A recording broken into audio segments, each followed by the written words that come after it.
Hi, welcome everyone to another quick look. Today we will look at the game of Nakamura Taishi versus Toyoshima of A-class Meijin. Nakamura is at the bottom, Toyoshima is on top.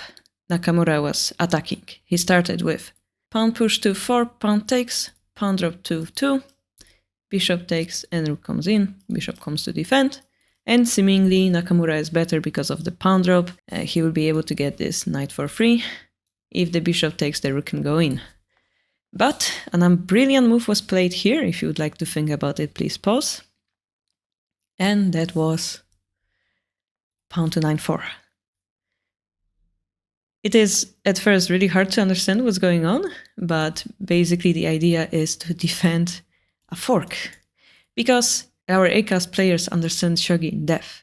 So they don't worry about this knight that's gonna be taken after those two moves. They play solidly. Here we defended solidly, here we also defended this line. And here they realized that center actually has no pawn in hands, which means a silver drop next will be very, very hard to defend. Therefore, Nakamura is forced to drop a whole gold here, but even though he's seemingly defending, he still doesn't have a pawn in hand. He's forced to take this lance, and then we continue attacking. He still doesn't have a pawn. Needs to drop the lance, and Toyoshima continued attacking. Takes, takes, takes. Finally, we exchange all the pieces and drop the pawn. As a result, Sente's king is very, very weak on this square, and as you can see in the next move, similarly to this pawn here, got to drop the pawn to 8-8, which was much more painful as the king walked under those two big pieces. Lance drop pressure was added, a double rocket attack over here, silver drop, and again this edge pawn push. This time trying to dislocate the silver so the lance can promote. So we try to defend more, but gold drop to 5-7, utilizing this bishop, was a start of an unstoppable attack.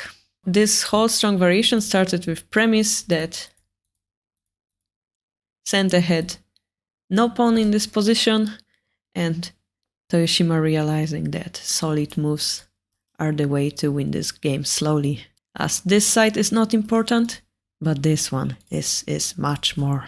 So if you play your own game of shogi, try to look a little bit deeper, thinking about what is the real objective of the game. It is not simply who takes more pieces wins, it is who takes the king prevails. If you're curious about the whole game, please check the Shogi Live app on your mobile store, and I will see you in the next one. Bye bye.